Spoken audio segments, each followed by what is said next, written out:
उसमें जरा देखना कि कल हमने हेलो एल्केन्स को बांटा था संकरण के आधार पर भी, है ना, और संकरण के आधार पर ही हम उसका वर्गीकरण भी कर रहे थे।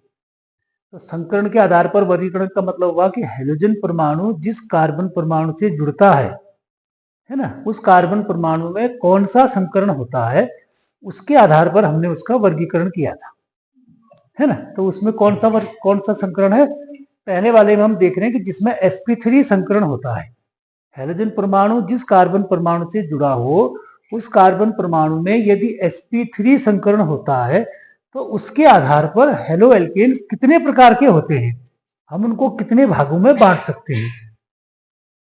ठीक, तो कल हमने बांटा था उसको 3 भागों में। कौन सा, पहला तो है उसमें मोनो हेलो एल्केन्स। मोनो को हमने एक बार पहले भी बांटा था, मोनो में, डाई में, पॉली में, ट्राई में, है ना। ट्राई के बाद एक पॉली भी आता है। पॉली मतलब वह 3 से ज्यादा यदि अगर किसी में होंगे तो उसको पॉली कहेंगे फिर हम, ठीक है ना। तो मोनो हेलो एल्केन को हम आगे यदि डिवाइड करते हैं तो उसके 3 भाग होते हैं। एक होता है प्राइमरी, सेकेंडरी और टर्शरी। ये हमने कल कर लिया था, ठीक है, प्राइमरी, सेकेंडरी, टर्शरी। ठीक, अब एक एग्जांपल है, ये मैंने एग्जांपल लिखा हुआ, देखो एक लिखा है CH3CH2X, यहाँ पे दूसरा लिखा है CH3CH3 फिर CH2X, फिर यहाँ पे CH3CH3CH3CH2X। ये आपको बताना है कि ये कौन से हैं, ये प्राथमिक है, द्वितीयक है या तृतीयक है। जल्दी से बताओ जिसको आता है, ये कौन सा है एग्जाम्पल। सब प्राथमिक ही है, पहला प्राथमिक है, दूसरा जल्दी जल्दी बोलो।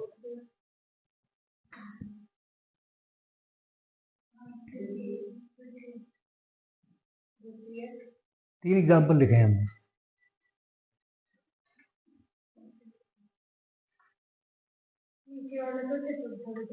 अच्छा,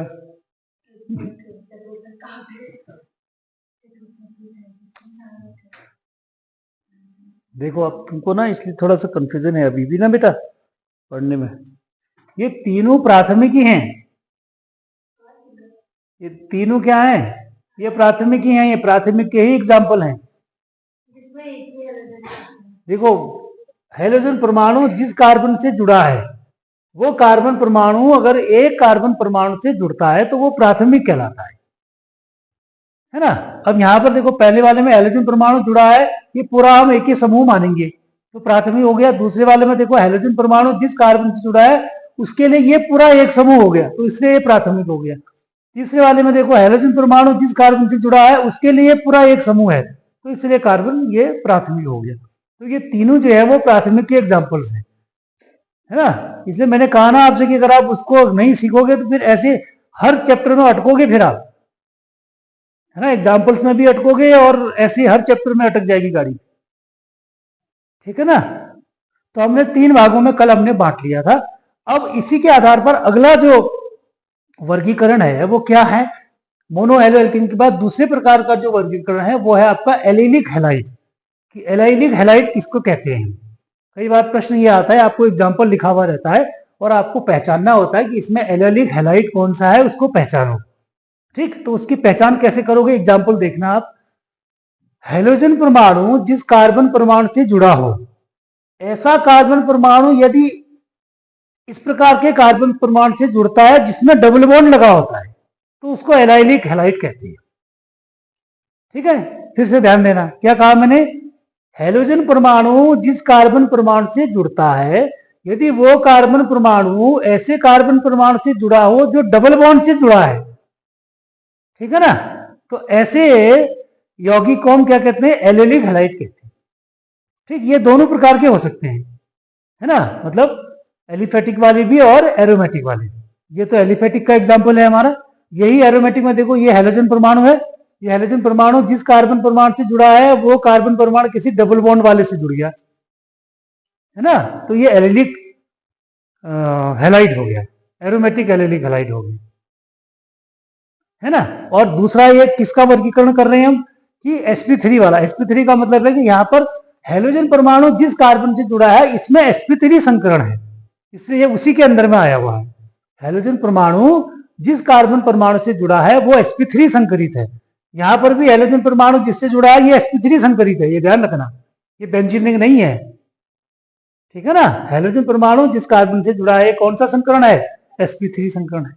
तो ऐसे में यदि हैलोजन परमाणु जिस कार्बन से जुड़ता है वो कार्बन परमाणु किसी ऐसे कार्बन परमाणु से जुड़ा हो जिसमें डबल बॉन्ड लगा होता है, तो ऐसे कार्बनिक यौगिक को हम कहते हैं एलिलिक हैलाइड, ठीक है ना। क्या कहेंगे, एलिलिक हैलाइड कहेंगे, ठीक। तो ये दूसरे प्रकार का हो गया, है ना। तीसरे प्रकार का है जिसको हम कहते हैं बेंजिलिक हैलाइड, ये तीसरा वर्गीकरण है। तीसरे प्रकार का वर्गीकरण है बेंजिलिक हैलाइड। बेंजिलिक हैलाइड किसे कहेंगे कि हैलोजन परमाणु जिस कार्बन परमाणु से जुड़ता है यदि वो ऐसी बेंजीन रिंग से जुड़ा हो कहीं पर, ठीक है, उसको हम क्या कहेंगे, बेंजिलिक हैलाइड कहेंगे, है ना। क्या, हैलोजन परमाणु जिस कार्बन परमाणु से जुड़ा है यदि वो बेंजीन रिंग से जुड़ी हुई है तो उसको हम क्या कहेंगे, बेंजिलिक हैलाइड कहेंगे, ठीक। तो इतने प्रकार का ये एक तरह का वर्गीकरण है। ये किसके अंदर में आता है, जहां पर हैलोजन परमाणु ऐसे कार्बन परमाणु से जुड़ा होता है जो कार्बन परमाणु sp3 संकरित होता है ना। जहां पर अगर आप संकरण देखेंगे तो कैसा मिलेगा, sp3 प्रकार का संकरण मिलेगा। अब दूसरे प्रकार का देखते हैं हम, वो भी हमने कल शुरू में ही जो है किया था कि जहां पर कार्बन परमाणु, हैलोजन परमाणु ऐसे कार्बन से जुड़ता है जिसमें sp2 संकरण होता है। ऐसे दो तरह का हमने पूर्व में जब परिभाषा हमने पढ़ी थी हेलो एल्केन्स की, तो उसी में हमने इस बात को बताया था, है ना। तो ये दूसरे प्रकार का वर्गीकरण है कि जिसमें हम ये देखते हैं कि हैलोजन परमाणु यदि किसी ऐसे कार्बन परमाणु से जुड़ा हो जिस कार्बन परमाणु में sp2 संकरण होता है, तो उसके आधार पर हम इन हेलो एल्केन्स को या हेलो एरीन्स को कितने भागों में बांट सकते हैं। उसके आधार पर यदि इसका वर्गीकरण करना हो तो उसके अंदर में कितनी चीजें आती हैं, ठीक। तो इसमें पहले प्रकार जो आता है वो आता है एरिल हैलाइड। एरिल हैलाइड मतलब हुआ जिसको हम कहते हैं हेलो एरीन्स, ठीक है ना। एरिल हैलाइड मतलब क्या हुआ, हेलो एरीन्स। हेलो एरीन्स होते हैं पहले प्रकार के, ठीक। इसमें क्या होता है, इसमें यह है आपका कि हैलोजन परमाणु जिस कार्बन परमाणु से जुड़ा है, यहां पर ये कार्बन परमाणु है इससे जुड़ा है, तो इसमें संकरण कैसा है, sp2 संकरण, ठीक है। sp2 संकरण है तो हम इसको कहते हैं एरिल हैलाइड।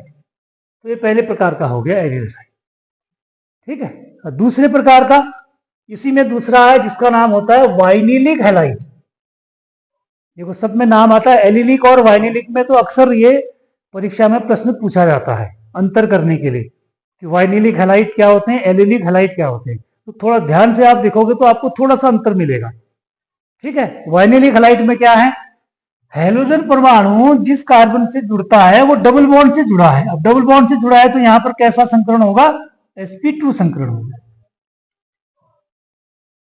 ठीक है ना। तो ये एग्जांपल देख रहे हैं हम, हैलोजन परमाणु है, ये x लिखा है हमने, x में कोई भी हैलोजन परमाणु आ जाएगा। तो हैलोजन परमाणु जिस कार्बन परमाणु से जुड़ा है यदि वो डबल बॉन्ड से जुड़ता है माना, तो हम उसको क्या कहते हैं, वाइनिलिक कहेंगे, ठीक है। और एलिलिक में क्या था, देखो एलिलिक और वाइनिलिक में क्या अंतर है। यहां पर हमने कहा है कि हैलोजन परमाणु जिस कार्बन से जुड़ता है यदि वो कार्बन परमाणु किसी डबल बॉन्ड वाले से जुड़ता है तो हम उसको एलिलिक कहते हैं। यहां पर क्या है, एक कार्बन परमाणु कम है ना। यहां पर क्या हो रहा है कि जो हैलोजन परमाणु है वो सीधा जो है ऐसे कार्बन से जुड़ा है जो डबल बॉन्ड से जुड़ा है। अब डबल बॉन्ड से जुड़ा होगा तो स्वाभाविक सी बात है यहाँ पर संकरण जो होगा वो कैसा आ जाएगा, sp2 संकरण आ जाएगा, ठीक है। तो इतने प्रकार से हम इस पूरे हेलो एल्केन्स को वर्गीकृत कर सकते हैं, है ना। अब अगर आप देखोगे तो पूरा कितने प्रकार का वर्गीकरण हो गया, देखो जरा। पहले हमने हैलोजन परमाणु की संख्या के आधार पर वर्गीकरण किया था कि अगर हम हेलो एल्केन्स में या हेलो एरीन्स में कितने हैलोजन परमाणु लगे हुए हैं उसके आधार पर वर्गीकरण करते हैं। तो एक लगा होता है तो उसको मोनो कहते हैं, दो लगा होता है तो उसको डाई कहते हैं, तीन लगती है तो ट्राई, उससे ज्यादा यदि कहीं लगा तो उसको पॉली कहा जाता है। ये पहले प्रकार का वर्गीकरण है ना। दूसरा हमने वर्गीकरण देखा कि कार्बन परमाणु जिसमें sp3 संकरण है यदि उससे हैलोजन परमाणु जुड़ा हुआ है तो उसके आधार पर कितने प्रकार से वर्गीकृत कर सकते हैं। तो ये वो वाला वर्गीकरण है कि पहले वाले में जिसको हम कहते हैं मोनो हेलो एल्केन, यानी उसमें हेलोजन परमाणु तो एक ही होगा, लेकिन उसके आधार पर फिर वो उसके अंदर हम कई प्रकार से उसको विभाजित कर सकते हैं। पहले प्रकार में मोनो एल्कीन को हमने 3 भागों में बांट दिया, प्राथमिक में, द्वितीयक में, तृतीयक, सब जगह आएगा आपको प्राथमिक, द्वितीयक, तृतीयक, है ना। और ये वाइनिलिक, एलाइलिक, बेंजाइलिक, ये अल्कोहल्स में भी आएगा, ठीक है ना। तो इस वाले चैप्टर में यहाँ अच्छे से समझेंगे तो आगे भी आपको दिक्कत नहीं है। तो ये sp3 संकरण के आधार पर कर दिया, और दूसरा इधर हमने sp2 संकरण के आधार पर वर्गीकरण कर दिया, ठीक है। तो यहां तक हमारा ये हो गया। अब हम इसके आगे इसकी नाम पद्धति